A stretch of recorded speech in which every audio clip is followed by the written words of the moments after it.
imagining creates reality, you do not need the qualifications that the world thinks you need. All you need do is simply to boldly assume that you are the man, the woman that you would like to be. The Operant Power, Neville Goddard. Have you ever wondered why some people seem to manifest effortlessly, like reality bends in their favor, while others struggle, even when they're doing all the right things?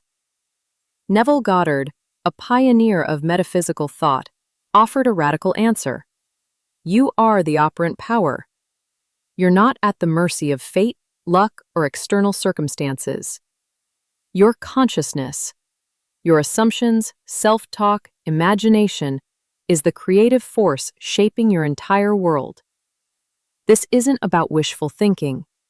It's about a deep, practical understanding of how reality reflects your internal state. In today's video, we'll break down what Neville really meant by being the operant power, how this applies to your current life, no matter your situation, and exactly how to apply this truth, step by step. So, if you're ready to stop hoping and start creating, let's dive in. Quote, "Man moves in a world that is nothing more or less than his consciousness objectified." Take a moment with that. Neville didn't say some of your world. He said the entire world is a mirror of your consciousness. Your inner beliefs, assumptions, and identity create the framework through which you experience life. The good and the bad. The abundance and the lack. All of it. Unpacking the core teaching. Neville's core premise is bold. Imagination is God. Not in a poetic sense, literally. Your imagination is the creative power of the universe operating through you. You don't need to look outside yourself for divine intervention. The power is already within, and it expresses itself through the assumptions you hold. Key concept: live from the end. It's not enough to desire change. Desire alone can keep you in a state of wanting, which reinforces the absence of your goal. You must become the version of yourself who already has what you want. That's the essence of living from the end. Example: money. If you constantly affirm, "I'm broke," even with intense effort and hustle, your results will likely reflect that belief. Why? Because you're radiating the identity of someone lacking financial abundance. But what happens if you begin to embody the belief, "I am financially secure"? Not just saying the words, but feeling the security, making choices from that place, thinking from that identity, that's when reality begins to realign. Example: love. If you assume, "People always leave me," you unconsciously act in ways that confirm that story.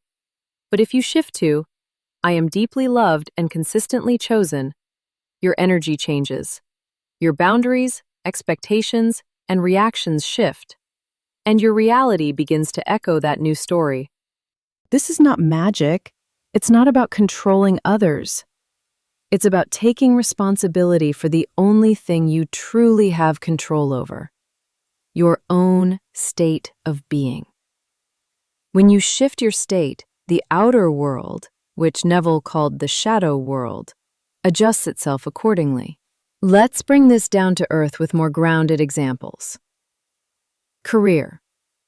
Old assumption: I never get recognized.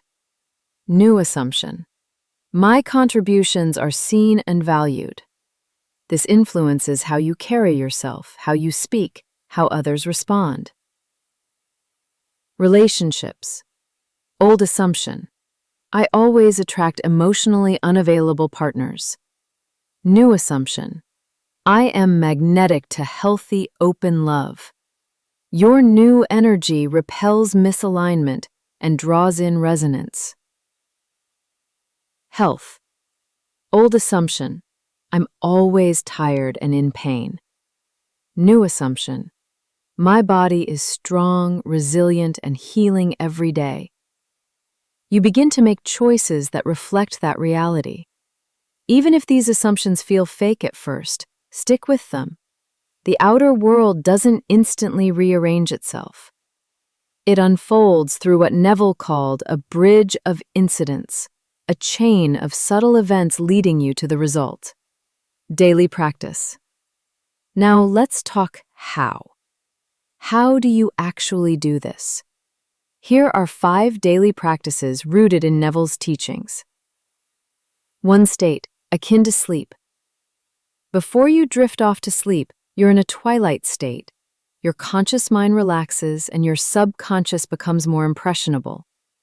At this moment, imagine one scene that implies your desire is already fulfilled. For example, someone congratulating you, a payment confirmation, holding the hand of a partner. Choose something simple and real. Sensory immersion. Make the scene vivid. What does the environment look like? What do you hear? What are you feeling emotionally and physically? Don't just see it, be in it. Feel the reality of it. Emotional imprinting. Emotion is the fuel. Without feeling, there's no imprint. Feel the joy, the gratitude, the peace, as if it's real now. This is the moment of creation. 4. Repetition. Do this nightly, not with strain, but with gentle consistency. Neville said, "Your assumption, if persisted in, will harden into fact." 7 to 10 days is a great start. You don't need perfection, you need persistence. 5. Inner talk audit. During the day, check in. What are you saying to yourself? Are you reinforcing your new assumption or the old one? Catch yourself and gently shift. No, I am already that. It's done. Bonus tip. Carry a totem, a small note, a lock screen, a ring that reminds you of your assumption. Use it to reconnect throughout the day. Common misconceptions. Let's bust a few myths that trip people up. But it's not true yet. How can I believe it? Neville would say, you believe it into being. Reality follows imagination, not the other way around. I have to visualize all day long. Nope, it's not about how often, it's about how real it feels when you do. Quality beats quantity. A few deeply felt moments are more powerful than hours of hollow repetition. I imagined it, but nothing's happening. That's the bridge of incidents. Trust it. The universe doesn't always deliver in the way your ego expects. Stay faithful to the state, even if the outer world hasn't caught up. And above all, don't try to force the mirror to change. Change yourself. The reflection will follow. Let this sink in. You are the operant power. You are not waiting for the universe to give you permission. You are not asking for approval. You are declaring with your assumptions, this is who I am. This is what I allow. This is what I choose. This doesn't require perfection. It requires awareness and willingness. Willingness to stop rehearsing the old identity and begin rehearsing the new. So ask yourself, what identity am I wearing? One thing today, one new assumption, and commit to living from it, just for this moment. In our next episode, we'll explore Dr. Joe Dispenza's teaching that where you place your attention is where you place your energy. You'll discover how this complements Neville's work and offers practical ways to retrain your focus and align your energy field. If this resonated, subscribe for more on conscious creation. This is just the beginning.